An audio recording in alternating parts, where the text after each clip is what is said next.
whatnot. But if we look at experiential and entertainment has sort of tracked. I mean, for me growing up, every single new bit of technology that was released, sort of tracked Super Mario Brothers, right? It got cooler and cooler as you got off of one screen, and of course there was this other disturbing trend that kind of went with like the number of buttons on the controller, sort of increasing complexity, which for me I sort of opted out like right about here. But there, you look at it, there is really this trend in entertainment about increasing your immersion. A book, you're this passive observer doing all the imagining. A movie, the imagining has been done for you, but you're still sort of a passive observer. Video games might give you a little bit of control with your thumbs. Maybe you can dance in front of your screen now with your Kinect or your Wii. VR, super awesome, right? Now all of a sudden you're really in it. The kind of crazy thing about VR is, the downside risk for doing it badly is people throw up, right? You make a bad movie, like people are like, oh, that sucked. But then you make a bad thing with VR and people are like, going to the bathroom. So, but, you might ask yourself like, well, what about after VR? Like, well, okay, AR, a couple years out, that could be interesting. But you know what? You know what's the most immersive of all? Real life. Real life, highest res. This is as good as it gets, people. Yep, this is super awesome. Yeah, really good. So, how can we use all of those tools, all those things to sort of augment our existing experience? Those cheap sensors, the fact that we've all got a supercomputer in our pocket enables a whole bunch of new kinds of experiences, new kinds of things. And the quotes keep coming. Mark Cuban, the next generation of entertainment is experiential. They've funded a bunch of stuff off of Shark Tank around this sort of space, haunted houses and whatnot. Especially at a time when you can be really iterative about this stuff and you can test it quickly, see what people like, what they don't like. You guys are super familiar with that stuff. We're big fans. God, I'm sorry that. I'm going to just mute that. All right. Big fan of this quote. Inspiration comes during work, not before it. And the idea is not that I'm like on the couch and I'm just like, oh, light bulb moment, I'm going to do this. No, you are actively engaged in some project. The muting didn't work.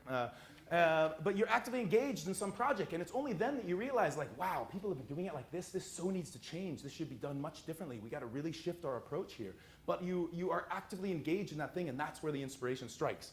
So if the old school way of thinking was you learn how to read, so you can then read lots of books in order to learn. We think it's much more hands-on approach, right? You should be learning how to code, learning how to make, learn how to build, and then actively start building stuff. I don't care what you start building, but just start something. My dad used to always give us a hard time. He's like, I don't care if your idea is $1 million idea. Make $1 this weekend, right? Get one customer. So don't go, don't over, and I'm an engineer, there's probably engineers in the room. Don't think like an engineer of like, I can solve that problem, I'm gonna start building it. No, go and sell it. Build the marketing materials, get a customer, and then go and build it. Because you don't actually know if anybody wants this thing anyway. And it's much better to be able to vet it like that.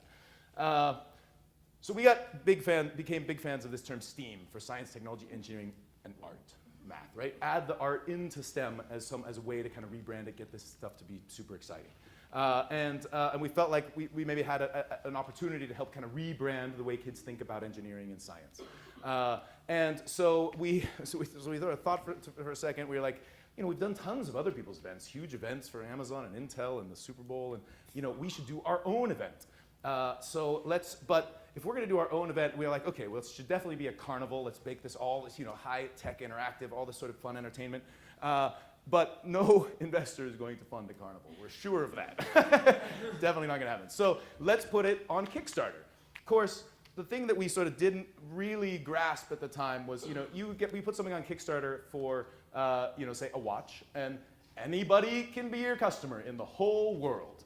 And we were like, hey, we want to throw an event. We don't know when or where. Want to buy a ticket? It was pretty funny. But let me show you the video because that sort of helped. I'm and I'm Brent Bushnell, co-founders of 2-Bit Circus.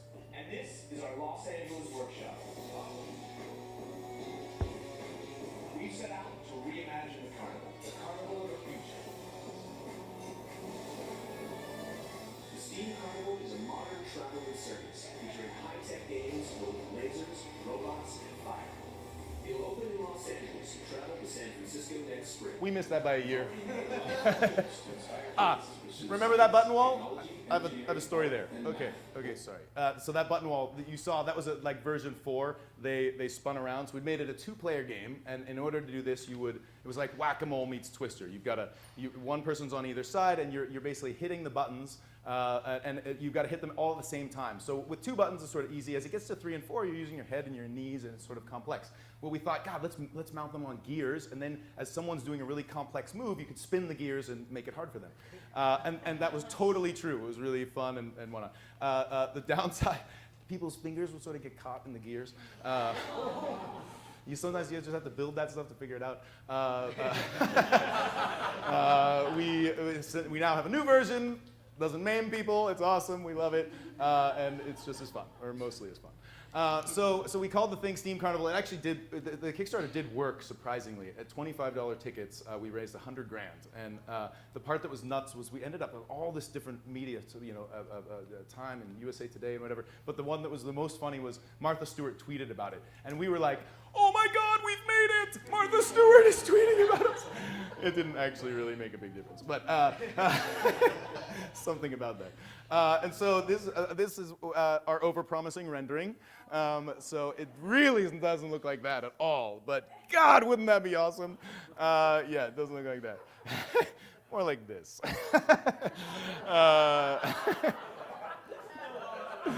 But we did this in...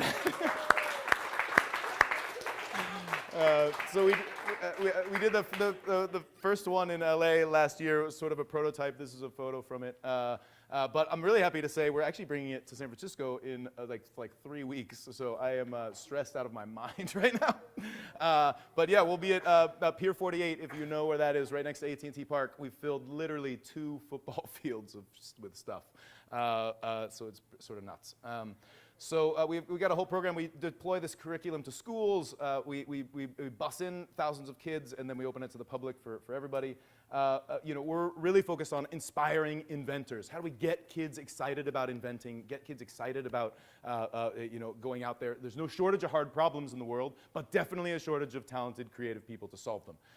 What does it mean to be an inventor? Well, I mean, for us, you need sort of a fundamental toolbox. Creativity and design thinking, programming, basic electronics with sensors so you can detect the world, actuators so you can affect it, and then fabrication and tool use. And frankly, with that tool set, like you could basically build everything in this room. I mean, except for the humans, but everything else, you know? And for us, we sort of have this whole approach to staying creative that we try to implement in our shop, and I hope that maybe some of this stuff ends up being useful for you guys. One of them is around random input. So if you're going to have a creative moment, you're only ever drawing on your own life experience, right? So your life experience could be wake up, go to work, come home, go to bed. And that will be sort of this much life experience to sort of draw on. But now if you sort of make it an active process, an active practice of exposing yourself to as much different stuff as possible, you're going to have a lot of different content to draw from. Now, one of my favorites is trade show conference crashing. And I highly encourage you to do this. Next time you're in Vegas, you'll be there maybe for CES or whatever. Ask the cabbie for their list of conferences. They all have one. It's an 8.5 by 11 sheet of paper. And you know, for them, it makes sense for them to know where the conferences are because that's where they're going to want to set their cars and whatever. And there's 30 conferences going on in LA or in Las Vegas all the time. And so, you know, the packaging convention, the actuary convention, the whatever. And you know, I have lots of techniques for how you can get into conferences without advance notice, but I won't do it when we're on camera. But there really are some easy ways to do this. These things are low security operations. I have another friend who, one way he goes about it is travel like a peasant. There's a group in New York called Acumen, and they will say, hey, you know, give me your cell phone, give me your wallet, give me all your stuff. Here's $5. Go get a breast exam by the end of the day, you know, or you know, go try to do some menial sort of task. And it's amazing, but really being forced, even in your own city, being forced out of your comfort zone to be able to kind of be resourceful and sort those kinds of things out. Wonderful source of creativity. A friend of mine who's a writer, whenever he's got writer's block, he just gets on the bus, doesn't know where he's going, and then he just sort of watches everybody get on and see what their story, you know, imagining what their story is. And then, of course, he ends up at some random destination, has to figure out how to get home. So it's really, I always loved that one.